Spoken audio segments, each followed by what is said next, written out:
दो होती हैं इसकी, इसके पास भी एक पीजेड होगा, इसके पास भी एक पीजेड होगा, इसके साथ इसके पास भी होगा, हर कार्बन के पास एक पीजेड ऑर्बिटल है।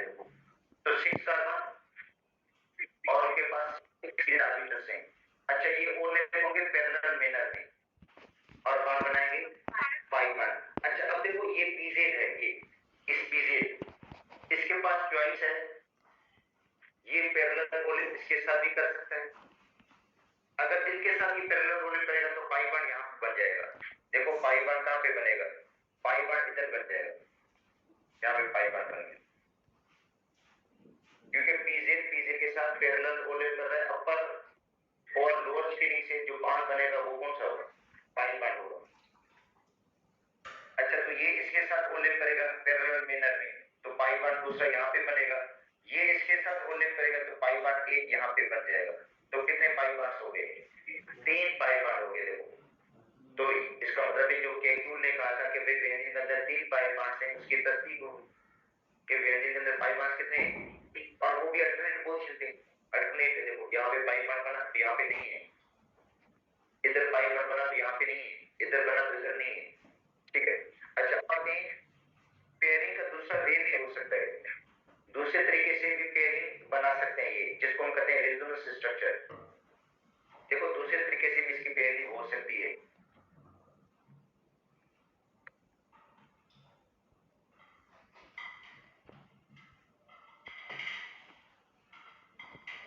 ये 6 कार्बन हो गए और हर कार्बन के पास एक अनएबल्ड पीजेड है,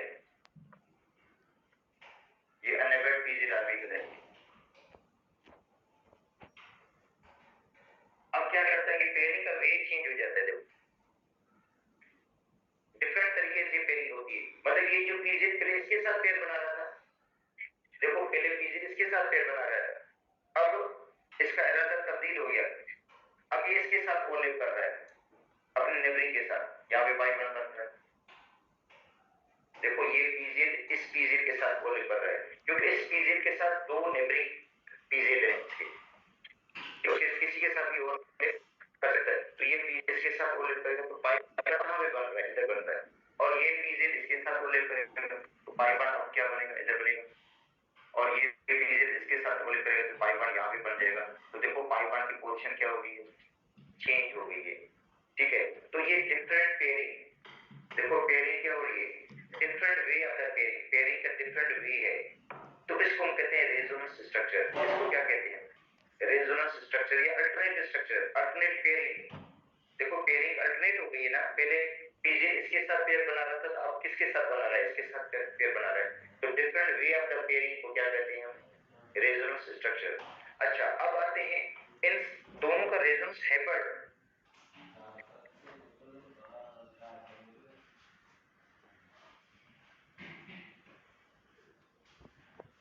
ये देखो दोनों का रेजोनेंस हैपर्ड होगा, ये इसके पास पीजेड ऑर्बिटल है, ये भी पीजेड, ये पीजेड ऑर्बिटल जिसकी दो लोब्स हैं, ये पीजेड है, ये भी पीजेड है। अच्छा, अब क्या होता है, ये जो पीजेड है, देखो ये पीजेड, ये क्या करता है, पार्शियली दोनों के साथ ओवरलैप करता है, क्योंकि इसके दो नेबरिंग हैं पीजेड। देखो इस पीजेड के नेबरिंग कितने हैं, दो हैं, तो पार्शियली इसके साथ ओवरलैप करता है, ये पार्शियली, और ये पार्शियली इसके साथ भी ओवरलैप करता है। अब ये जो पीजेड है ना, इसके नेबरिंग कितने हैं, दो हैं, एक ये हो गया, इसके साथ भी पेयरिंग की। अच्छा, दूसरा पार्शियली इसके साथ भी पेयरिंग कर रहे हैं, पार्शियली। अब ये जो पीजेड है इसके कितने नेबर हैं, तो वह एक इसके साथ भी पेयरिंग करेगा, एक इसके साथ भी पेयरिंग कर लेगा। अच्छा, इसके पीजेड कितने हैं, दो हो गए, एक के साथ से पेयरिंग करी, दूसरे के साथ भी पार्शियली पेयरिंग करेगा, ये इसके कितने हो गए, दो हो गए, तो एक सिंगल मॉलिक्यूलर ऑर्बिटल बन गया। ये इन दोनों का रेजोनेंस हैपर्ड है, रेजोनेंस हैपर्ड स्ट्रक्चर है। अच्छा, तो ये रेजोनेंस हैपर्ड स्ट्रक्चर बता रहा है कि ये जो पीजेड है, ठीक है, पीजेड मतलब ये जो पाई बॉन्ड्स हैं, ये क्या है, डीलोकलाइज्ड है, क्या है, स्प्रेड और होल रिंग, पूरी रिंग में क्या है, ये स्प्रेड है। इसका मॉडर्न स्ट्रक्चर होगा, modern structure of the benzene, देखो बेंजीन के जो अगर हम कहते हैं एक स्ट्रक्चर ये होगा बेंजीन जो बनाया था अकॉर्डिंग टू केक्यूल, देखो केक्यूल के मुताबिक एक स्ट्रक्चर ये होगा। अच्छा, दूसरा इसका स्ट्रक्चर कौन सा होगा? दूसरा रेजोनेंस स्ट्रक्चर। रेजोनेंस का मतलब होता है अल्टरनेट स्ट्रक्चर, ठीक है। इसका स्ट्रक्चर दूसरा ये होगा और जिसके अंदर पेयरिंग के वे को चेंज किया जाएगा, डिफरेंट तरीके से पेयरिंग होगी। अब यहाँ पे डबल बॉन्ड बना तो यहाँ डबल बॉन्ड इधर आएगा, डबल बॉन्ड की पोजीशन क्या होगी? चेंज होगी। तो ये दोनों किसने दिए थे? पहले ही पता था, ये दोनों केक्यूल ने दिए थे, ये दोनों केक्यूल ने दिए थे। अब इनका जो रेजोनेंस हेबर्ट स्ट्रक्चर बनेगा एमओटी के मुताबिक वो ये होगा, देखो रेजोनेंस हेबर्ट स्ट्रक्चर, हेबर्ट इन दोनों का मिक्सचर, इन दोनों का जो मिक्सचर होगा वो ये होगा,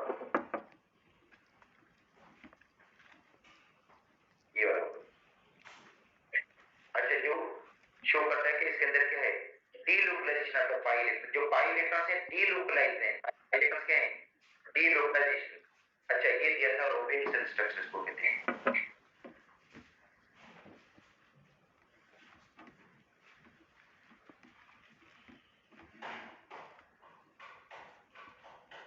रोबिन्सन स्ट्रक्चर। अगर हम कहते हैं बेंजीन की जो एक रिप्रेजेंटेशन करता है वो ये वाला स्ट्रक्चर, देखो ये वाला स्ट्रक्चर बेंजीन की सही नुमाइंदगी करता है, ये बेंजीन का एक्यूरेट स्ट्रक्चर है, ठीक है। और ये बेंजीन की एक्यूरेट स्ट्रक्चर नहीं है, ये दो, ये दोनों नहीं है, मगर ये बेंजीन का एक्यूरेट स्ट्रक्चर है। इस स्ट्रक्चर से हमें पता चलेगा कि बेंजीन की बॉन्ड लेंथ बराबर क्यों है, क्योंकि ये स्ट्रक्चर बता रहा है कि हर कार्बन के ऊपर, हर कार्बन उसके ऊपर complete sigma bond and half pi bond, तो each carbon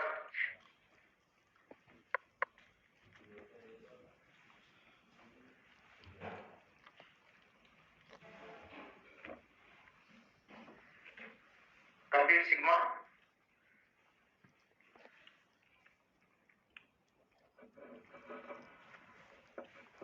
and half pi bond, हर कार्बन के ऊपर क्या है? कंप्लीट सिग्मा और हाफ पाई।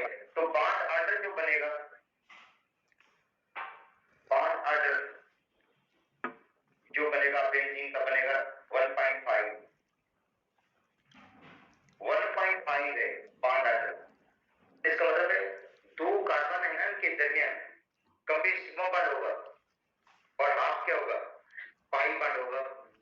तो इसके ये जो है इसकी जैसे बॉन्ड लेंथ के बराबर है, मतलब वो जो केक्यूल का स्ट्रक्चर डिस्क्राइब नहीं कर रहा था बातें, देखो केक्यूल का स्ट्रक्चर जिन बातों में फेल किया था, equal bond length, equal bond length बराबर है, बॉन्ड लेंथ बराबर होगी जब हर कार्बन के ऊपर कंप्लीट सिग्मा बॉन्ड होगा और हाफ क्या होगा? पाई बॉन्ड होगा, तो बॉन्ड ऑर्डर तो डेढ़ हो गया, ठीक है, डेढ़ बॉन्ड ऑर्डर है। तो इसका मतलब ये हुआ कि इसका जो बॉन्ड लेंथ होगी ना तो डबल बॉन्ड जैसी होगी ना सिंगल बॉन्ड जैसी, क्योंकि इसका बॉन्ड ऑर्डर 1.5 है, तो इसका जो बॉन्ड लेंथ होगी वो डबल बॉन्ड से क्या होगी? नहीं, डबल बॉन्ड से क्या होगी? डबल बॉन्ड से देखो कार्बन कार्बन की जो बॉन्ड लेंथ है, बॉन्ड लेंथ कितनी है? 1.397, 397 का मतलब ये है कि डबल बॉन्ड से ये क्या है? लंगर है, और से जो है सिंगल बॉन्ड से ये क्या है? शॉर्ट है, क्योंकि कार्बन कार्बन जो सिंगल बॉन्ड होता है, ये बेंजीन की मैं बात कर रहा हूँ, ये बेंजीन की मैं बात कर रहा हूँ, ठीक है। बेंजीन के अंदर कार्बन कार्बन की बॉन्ड लेंथ 1.39 है। अच्छा, तो यहाँ से पता चल गया कि इक्वल बॉन्ड लेंथ क्यों है? Due to delocalisation of the pi electron, क्योंकि पाई इलेक्ट्रॉन डीलोकलाइज है। सेकंड बात, बेंजीन लेस रिएक्टिव क्यों है? Due to extensive delocalisation of the pi electrons. देखो benzene less reactive, benzene less reactive होने का रीजन क्या है? Why benzene less reactive? तो इसका रीजन क्या है? Extensive delocalisation of the pi electrons. तो बेंजीन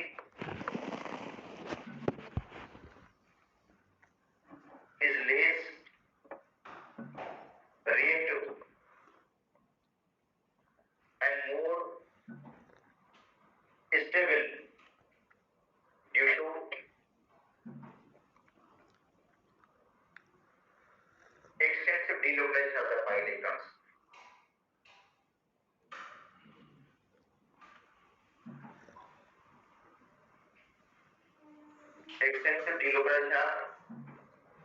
Pi electrons. इन pi electrons की एक्सटेंसिव delocalization की वजह से बेंजीन क्या है, मोर स्टेबल है और इस pi सिस्टम को तोड़ने में ज्यादा एनर्जी लग जाती है। मतलब अगर सपोज करते हैं अल्कीन के अंदर जो pi बॉन्ड है वो इजीली ब्रेक हो जाता है। अल्कीन में जो pi बॉन्ड है ना वो क्या हो जाता है, इजीली ब्रेक हो जाता है, मगर बेंजीन के अंदर जो pi बॉन्ड है वो इजीली ब्रेक नहीं होगा, क्योंकि इसके अंदर एक्सटेंसिव डीलोकलाइजेशन है, इसकी रेजोनेंस एनर्जी है, उसको तोड़ने में ज्यादा एनर्जी का खर्चा हो जाता है इसमें, उस pi बॉन्ड को ब्रेक करने में, और 152 आपको ज्यादा एक्स्ट्रा एनर्जी देनी पड़ेगी। अगर सपोज करते हैं अल्कीन के 3 pi बॉन्ड आइसोलेटेड हो, देखो अल्कीन है जिसके अंदर 3 pi बॉन्ड अलग-अलग हो, तो एक pi बॉन्ड को तोड़ने में, जब एक pi बॉन्ड हम तोड़ते हैं और हाइड्रोजन का एक मोल ऐड कर देना, हाइड्रोजन का एक मोल ऐड करते हैं तो एनर्जी रिलीज होती है 120। अगर 2 pi बॉन्ड तोड़ेंगे 240, 3 pi बॉन्ड को ब्रेक करके 360, ठीक है, 360 हीट रिलीज होगी, हीट क्या होगी, मगर बेंजीन की जो हीट ऑफ हाइड्रोजनेशन है वो 208 है, कितनी, 208। तो लेस हीट ऑफ हाइड्रोजनेशन, उसकी वजह से यही है कि बेंजीन की एक्सटेंसिव डीलोकलाइजेशन है और उनको ब्रेक करने में ज्यादा एनर्जी लग जाती है, ठीक है। और याद करो जितने रेजोनेंस स्ट्रक्चर ज्यादा होंगे उतनी स्टेबिलिटी भी क्या होगी, ज्यादा होगी। तो देखो रेजोनेंस स्ट्रक्चर अगर हम देखेंगे ना तो बेंजीन के जो रेजोनेंस स्ट्रक्चर है 2 केक्यूल की है और 3 है वो डेवार के हैं। अच्छा, अब दूसरा रीजन जो आगे मैं बता रहा था कि बेंजीन का ड्यूअल कैरेक्टर क्यों है, एडिशन रिएक्शन भी देती है, साथ में सब्स्टिट्यूशन रिएक्शन भी देती है। एडिशन रिएक्शन इसलिए देती है कि हाफ pi बॉन्ड मौजूद है, इसलिए हाफ pi बॉन्ड मौजूद है, जाहिर pi बॉन्ड हाफ मौजूद है हर कार्बन के ऊपर, तो एडिशन रिएक्शन भी दे देती है वो। अच्छा, मगर उन pi बॉन्ड्स को तोड़ना मुश्किल है थोड़ा, क्योंकि वो डीलोकलाइज है, pi इलेक्ट्रॉन्स के हैं डीलोकलाइजेशन की वजह से उनके अंदर कंजुगेशन बहुत ज्यादा है, उन pi बॉन्ड्स को ब्रेक करना बहुत मुश्किल है, एक्स्ट्रा एनर्जी देनी पड़ती है उन pi बॉन्ड को तोड़ने के लिए। अल्कीन के pi बॉन्ड इजीली ब्रेक होंगे, मगर बेंजीन के pi बॉन्ड इजीली ब्रेक नहीं होंगे, उनको एक्स्ट्रा एनर्जी देनी पड़ेगी, 152 किलो जूल एक्स्ट्रा एनर्जी देंगे तब वो बॉन्ड ब्रेक होंगे, जिस एनर्जी को क्या कहते हैं, रेजोनेंस।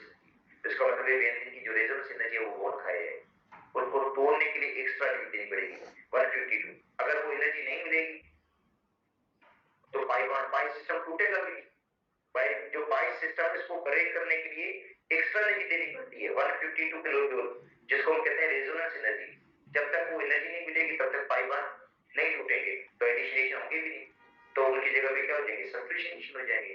तो बेंजीन जो है एडिशन भी देती है मगर सब्स्टिट्यूशन एडिशन डिफिकल्टी से देगी, क्यों, इसकी रेजोनेंस एनर्जी बहुत हाई है, उस साइक्लिक सिस्टम को तोड़ने के लिए बहुत हाई एनर्जी चाहिए, जब तक वो एनर्जी नहीं मिलेगी तब तक वो pi बॉन्ड नहीं टूटेगी, जो साइक्लिक सिस्टम टूटेगा नहीं, जो कंजुगेटेड सिस्टम है वो ब्रेक नहीं होगा, एक्स्ट्रा एनर्जी देनी पड़ेगी 152 किलो जूल, जिसको हम कहते हैं रेजोनेंस एनर्जी, ठीक है। तो इसलिए वो एडिशन रिएक्शन भी देगी, एक्सट्रीम कंडीशन पे सब्स्टिट्यूशन रिएक्शन नहीं देती है। तो ये चीजें जो हमने पढ़ी थी कि केमिकल का स्ट्रक्चर को एक्सप्लेन, एक लेस रिएक्टिविटी को, दूसरा हीट ऑफ हाइड्रोजनेशन लेस है वो किसकी जैसे, कंजुगेटेड सिस्टम की वजह से। अच्छा, अब आते हैं resonance structure of the benzene.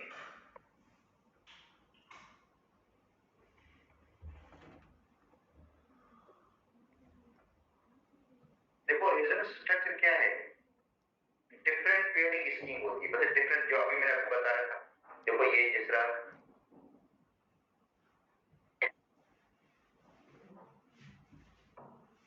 ये डिफरेंट तरीका है इसको पेयर करने का,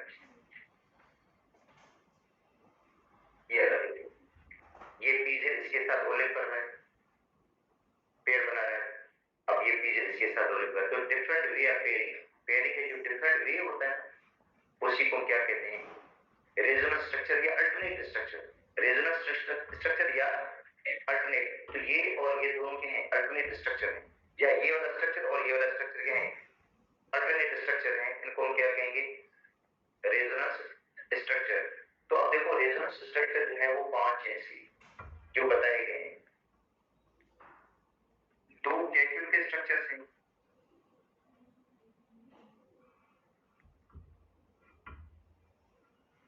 2 कैक्यूल के स्ट्रक्चर है। ये कैक्यूल का स्ट्रक्चर है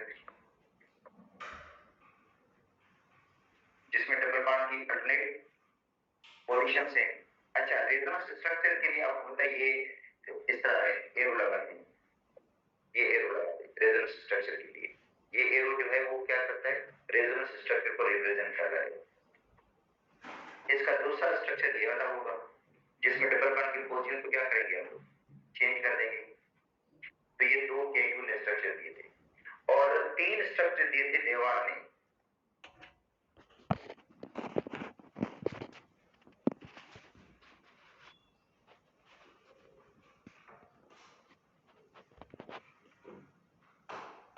स्ट्रक्चर देवाल में दिए थे। अब देखो एक स्ट्रक्चर इसका ये है,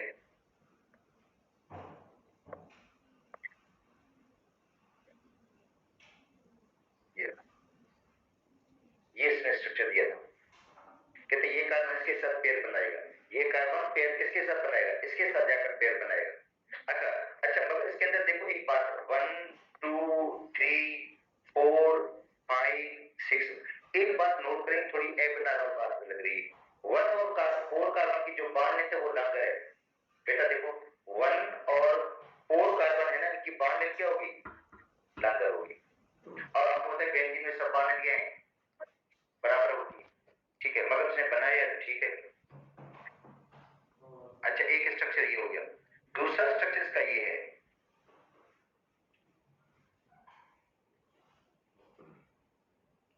ये स्ट्रक्चर है। अब इसकी नंबरिंग कर दो, 1 2 3 4 5 6।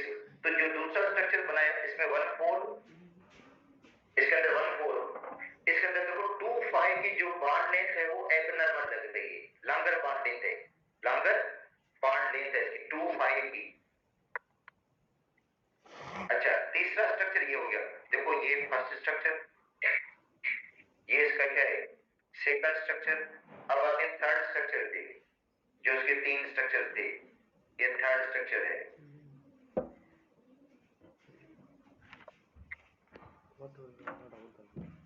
थर्ड स्ट्रक्चर तो 1 2 3 4 5 6। तो इसमें देखो जो बॉन्ड लेंथ कौन सी आपको एबनॉर्मल लग रही है, 3 और देखो 3 और 6 है लॉन्गर बॉन्ड लेंथ।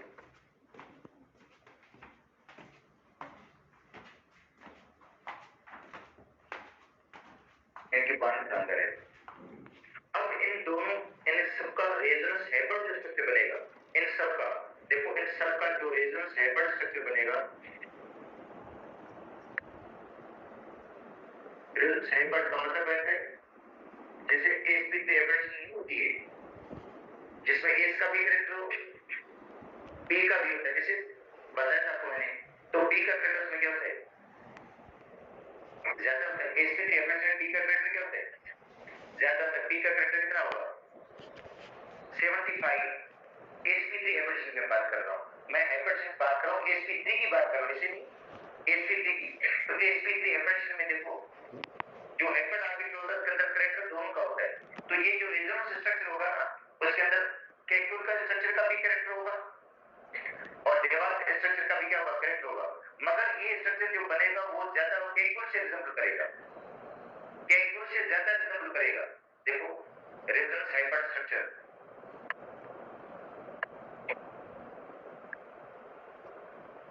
ये इसका रेजोनेंस हाइब्रिड स्ट्रक्चर है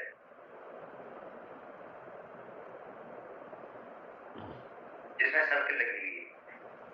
तो ये ज्यादा मुशावरा जो करता है वो किसके साथ कर रहा है, कैक्यूल के साथ ज्यादा रिजेंबल कर रहा है, इसके साथ इतनी जरूरत नहीं कर रहा, क्योंकि इसके अंदर देखो बॉन्ड लेंथ लॉन्गर है, 1 4 2 5 3 6 बॉन्ड लेंथ क्या है।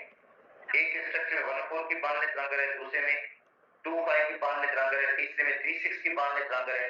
तो इसका मतलब इसमें तो बॉन्ड लेंथ क्या है, सब की सब इक्वल है, बराबर है बॉन्ड लेंथ। ठीक है, तो ये सबसे ज्यादा मतलब ये एथलेटिक स्ट्रक्चर हो गया बेंजीन का, जो एक्चुअल बेंजीन की रिप्रेजेंटेशन इमेजिनरी करता है। ठीक है, अच्छा अब आते हैं रेजोनेंस एनर्जी। देखो resonance energy actually difference of energy होता है, एनर्जी का फर्क। अब देखो एक कंपाउंड हमने लिया है, एक हाइपोथेटिकल कंपाउंड लिया हमने। हाइपोथेटिकल का मतलब है सपोज करके हमने कंपाउंड लिया है जिसके अंदर 3 पाई बॉन्ड्स हैं मगर आइसोलेटेड हैं। ठीक है, 3 पाई बॉन्ड्स हैं मगर वो आइसोलेटेड है, उनकी कोई कॉन्जुगेशन है ही नहीं, उनमें कोई कॉन्जुगेशन नहीं है। इसका मतलब जब कॉन्जुगेशन नहीं होगी तो वो पाई बॉन्ड इजीली ब्रेक हो जाएगा। मैं एक बात बता दूं, जिसके अंदर कॉन्जुगेशन होती है ना, कॉन्जुगेशन पाई बॉन्ड्स के अंदर, तो उसका मतलब कॉन्जुगेशन की वजह से वो पाई बॉन्ड ज्यादा स्टेबल बन जाते हैं। कॉन्जुगेशन क्या करती है, पाई बॉन्ड्स को स्टेबल कर देती है और उनको तोड़ने में ज्यादा एनर्जी का खर्चा हो जाता है, एक्स्ट्रा एनर्जी लग जाती है। जितनी ज्यादा कॉन्जुगेशन उतनी एक्स्ट्रा एनर्जी ज्यादा चाहिए बांड को तोड़ने में। ठीक है, और एनर्जी का जो डिफरेंस होता है उस डिफरेंस को हम क्या कहते हैं, रेजोनेंस एनर्जी। क्या कहते हैं, रेजोनेंस एनर्जी।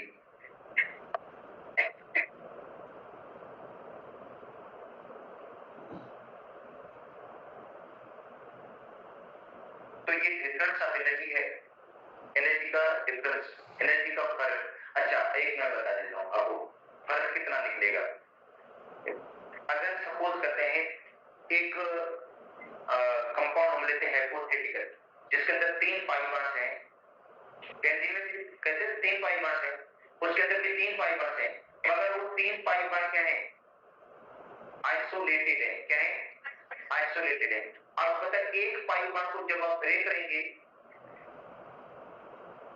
तो कितनी हीट रिलीज होती है बेटा, एक पाई बॉन्ड को ब्रेक करते हैं और उसके अंदर एक पाई बॉन्ड को ब्रेक करते हैं, उसके अंदर एक मोल हाइड्रोजन का ऐड करते हैं, एक मोल किसी भी एल्कीन के अंदर हाइड्रोजन का ऐड करेंगे तो हीट रिलीज होती है 120, रिलीज होती है 120। 2 बार की कितनी होगी, 3 की क्या होगी 360। तो एक हाइपोथेटिकल सिस्टम की जो हीट ऑफ हाइड्रोजनेशन होगी, देखो difference of heat of hydrogenation, ये क्या होगा, difference of heat of hydrogenation.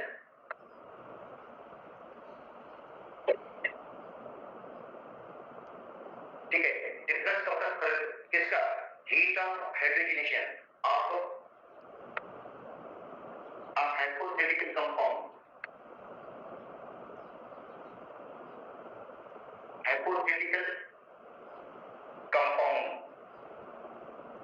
hypothetical compound कौन सा लिया हमने, 1, 3, 5 साइक्लो हेक्साट्राइजीन। ये एक हाइपोथेटिकल कंपाउंड है जिसके अंदर 3 पाई बॉन्ड्स मौजूद हैं मगर वो क्या है, आइसोलेटेड है। क्या है, आइसोलेटेड हाइपोथेटिकल कंपाउंड 1, 3, 5 साइक्लो हेक्साट्राइजीन। ठीक है, आइसोलेटेड सिस्टम, ये क्या है, आइसोलेटेड का मतलब है आइसोलेटेड है, बात क्या है, इनका आपस में कोई कॉम्बिनेशन है ही नहीं, आइसोलेटेड है पार्ट्स। एंड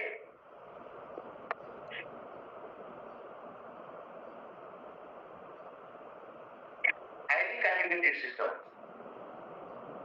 उसकी कंपैरिजन किसके साथ करते हैं, मतलब एक आइसोलेटेड सिस्टम को कंपेयर किसके साथ कर रहे हैं, हाईली कॉन्जुगेटेड। बेंजीन तो हाईली कॉन्जुगेटेड सिस्टम है, हाईली कॉन्जुगेटेड सिस्टम बेंजीन। अब हमारे पास 2 स्ट्रक्चर्स हैं, हमारे पास क्या है, 2 स्ट्रक्चर्स हैं। एक स्ट्रक्चर ऐसा है जिसके अंदर 3 पाई बॉन्ड्स क्या है, आइसोलेटेड है। क्या है, और दूसरे के अंदर जो पाई बॉन्ड्स है वो क्या है, कॉन्जुगेटेड है। उनको कंपेयर कर रहे हैं हमको। अच्छा देखें मैं बता दूं, जैसे कहीं हमने पढ़ा था कहानी कि कोई बूढ़ा बंदा था, अब उसके 3 बेटे थे, 3 पाई बॉन्ड मतलब 3 उसके बेटे थे और जब वो मतलब ये जो है मरने लगा तो उसने नसीहत की कि अगर आप यूनाइट रहेंगे, अगर आप मुत्तहद रहेंगे तो कोई ताकत आपको तोड़ नहीं सकती है। अगर आप इंडिविजुअल होंगे तो उसका मतलब है आप जो है वो बिखर जाएंगे, ठीक है, वो टूट जाएंगे आप लोग। और उसने फिर क्या किया, 3 जो है लकड़ियां मंगवाई और उनको एक फिर लकड़ी जो है उसको तोड़ा उसने, तो वो इजीली ब्रेक हो गई, मतलब इजीली, क्योंकि वो आइसोलेटेड थी, वो क्या थी, वो समझे आइसोलेटेड बांध था, वो इजीली क्या हो गया, ब्रेक हो गया। उसके बाद उसने क्या किया, 2 लकड़ियां जो थी साथ उनको मिला दिया, तो थोड़ी इसको ज्यादा फोर्स लगानी पड़ी इसको ब्रेक करने, क्योंकि तो साथ होगी तो उनको तोड़ने में थोड़ी ज्यादा ताकत लगानी पड़ी इसको, क्योंकि कंजुगेटेड सिस्टम आ गया 2 पाई बॉन्ड का। और जब उसको 3 फोर्स से मिलाया तो समझो उनको ब्रेक करना बहुत ज्यादा डिफिकल्ट हो गया। तो इसमें भी ऐसे ही है, अगर वो आइसोलेटेड बॉन्ड्स होंगे, पाई बॉन्ड्स क्या होंगे, आइसोलेटेड होंगे, अलग अलग होंगे, उनका कोई कंजुगेशन नहीं है, तो इजीली ब्रेक हो जाएंगे और बीटा ऑफ एडिशन क्या होगी, ज्यादा होगी। अच्छा, तो अब हम कंपेयर करेंगे, एक हमने एक एग्जांपल ये 1,3,5 साइक्लोहेक्साट्राईन आइसोलेटेड सिस्टम, उसको कंपेयर किसके साथ करते हैं, बेंजीन के साथ। तो अब देखो, एक मैंने ये एग्जांपल ले रहा हूं मैं, 3 पाई बॉन्ड्स हैं, इसको हम कहते हैं आइसोलेटेड सिस्टम, मतलब इन पाई बॉन्ड्स का मतलब आइसोलेटेड है, इनकी कोई कॉन्फ़िगरेशन, आप कहेंगे सर ये तो बेंजीन ही है, आपने तो बेंजीन ही लिखा है। भाई मैं कह रहा हूं कि है 3 पाई बॉन्ड्स, मगर ऐसा कोई एक दूसरे से रास्ता है ही नहीं, ये अपने हिसाब से, ये अपने हिसाब से, ये अपने हिसाब से, ठीक है, ये मुद्दा तो नहीं है, मसला ये है। अब ये है कि यूनिटी इज स्ट्रेंथ, तो ये जो 3 पाई बॉन्ड्स हैं ये मुद्दा नहीं है, अलग अलग है, आइसोलेटेड है। क्या है ये आइसोलेटेड, देखा है आइसोलेटेड का मतलब क्या होता है, अलग अलग है, ठीक है। अच्छा, अब ये इजीली क्या हो जाएंगे, ब्रेक हो जाएंगे, जब इसके अंदर 3 मोल हम हाइड्रोजन के ऐड करेंगे। अब जब हाइड्रोजन का 1 मोल ऐड होगा, सुनो एक बात, हाइड्रोजन का 1 मोल ऐड होगा, एक पाई बॉन्ड टूटेगा तो 120 हीट रिलीज होगी, 2 पाई बॉन्ड टूटेंगे 240 और 3 पाई बॉन्ड टूटेंगे 360। तो ये आइसोलेटेड सिस्टम है जिसको मैंने लिखा है 1, क्योंकि देखो नंबरिंग इसकी करोगे ना 1 2 3 4 5 6, तो एक पाई बॉन्ड कहां पे है 1 पर, दूसरा कहां पे है 3 पर, एक कहां पे है 5 पर, तो 1, 3, 5 साइक्लो हेक्सा ट्राईमीन, ये आइसोलेटेड है, ठीक है। इसके अंदर हाइड्रोजन ऐड करेंगे, बन जाएगा साइक्लोहेक्सेन बनेगा, फाइनल पे क्या बनेगा भाई, साइक्लोहेक्सेन बन जाएगा ना। अब हीट कितनी रिलीज होगी, देखो एक बॉन्ड के लिए हीट रिलीज होती है 120, कितनी, इसको मल्टीप्लाई किससे करेंगे 3 के साथ, ये कितनी हो जाएगी 360। ये रिलीज होगी इसलिए मैंने साइन माइनस की लगा दी, देखो हीट रिलीज होगी इसलिए साइन किसकी लगाएगी, माइनस की लगा दी, किलो जूल, ठीक है, इतनी हीट रिलीज होगी। अब अगर ये मैं लेता हूं, ये आइसोलेटेड सिस्टम है। अच्छा, अब मैं ले रहा हूं, देखो हाईली कॉन्फ़िगरेटेड सिस्टम, जिसके मैंने सर्किल भी लगा दिए, ये सर्किल लगा दिए, ये हो गया बेंजीन, ये मैंने लिया बेंजीन, और बेंजीन के अंदर भी 3 मोल हाइड्रोजन के ऐड करेंगे, ये बेंजीन लिया और इसको मैं लिख लेता हूं कॉन्जुगेटेड सिस्टम, कॉन्जुगेटेड सिस्टम लिख देता हूं, इसके अंदर कॉन्जुगेशन है, ये आइसोलेटेड नहीं है, ये मुत्तहद है। अब इनको ब्रेक करना थोड़ा डिफिकल्ट होगा, उनको तोड़ने में ज्यादा एनर्जी लगेगी, ये सिस्टम इतना मजबूत है कि इसको ब्रेक करने में एनर्जी ज्यादा लगेगी, तो इसका मतलब है जो हीट रिलीज होगी वो कम हो, क्योंकि ये सिस्टम ज्यादा जो है वो स्टेबल सिस्टम है, इसको ब्रेक करने में ज्यादा एनर्जी लग जाती है। बनेगा इसमें भी साइक्लोहेक्सेन, बनेगा इसमें भी साइक्लोहेक्सेन बनेगा, मगर जो हीट रिलीज होगी जिसको हम कहते हैं हीट ऑफ एडिशन होगी 208, कितनी 208। तो अगर हम डिफरेंस निकालेंगे तो निकलेगा क्या कर 152, उस एनर्जी को हम कहते हैं रेजोनेंस एनर्जी। इसका मतलब है इसको 152 एक्स्ट्रा एनर्जी चाहिए। ये इतना सिस्टम मजबूत है, उसको तोड़ने के लिए एक्स्ट्रा एनर्जी चाहिए, एडिशनल एनर्जी चाहिए। कितनी? जितने का फर्क है इनमें, देखो डिफरेंस कितने का है। तो बेटा रेजोनेंस जो एनर्जी होगी वो डिफरेंस हो गई, डिफरेंस आता है नहीं, ठीक है। 360 में से 208 आप माइनस करोगे, साइन को नहीं देखना, इसको साइन वगैरह को नहीं देखना, डिफरेंस निकालना है। 152 किलो जूल इस एनर्जी को कहते हैं रेजोनेंस एनर्जी। इसका मतलब है पाइप मास को ब्रेक करने के लिए एक्स्ट्रा एनर्जी कितनी चाहिए। अच्छा, अब मैं कहता हूँ अगर पंजाब की बुक पढ़ोगे तो पंजाब की बुक में ये वैल्यू कितनी लिखी हुई है 1। अच्छा, क्योंकि पंजाब की बुक वाला जो वैल्यू लेता है वो लेता है 119.5 से लेता है 119.5। इसे फर्क थोड़ा होगा, मैं बता देता हूँ, फर्क थोड़ा होगा, ठीक है। तो समझ ले उस फर्क वैल्यू को थोड़ा चेंज कर देता है वो। तो 152 आपको एक्स्ट्रा एनर्जी मिलेगी। इसका मतलब है benzene is more stable, benzene require more energy 152 kilo के ऊपर to break the pi system. Cyclic system को तोड़ने के लिए एनर्जी चाहिए, इस एनर्जी को कहते हैं रेजोनेंस एनर्जी। जब तक वो एनर्जी नहीं मिलेगी तब तक बेंजीन एडिशन रिएक्शन भी नहीं देगी। तो ये रीजन है कि बेंजीन एडिशन रिएक्शन से अवॉइड क्यों करती है, क्यों उसको एक्स्ट्रा एनर्जी चाहिए, किसके लिए?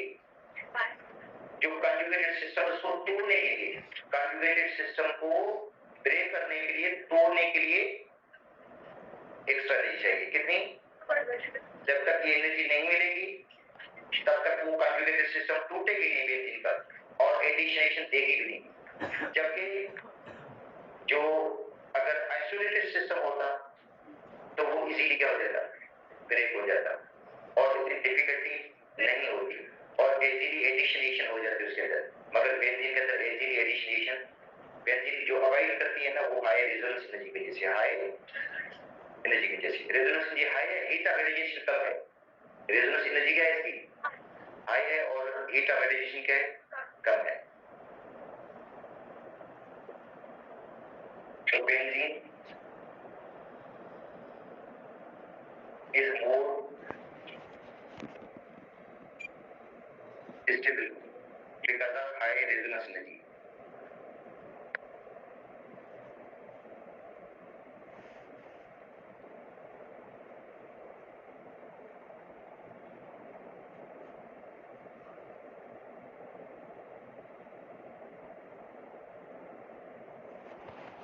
Time complete हो गया।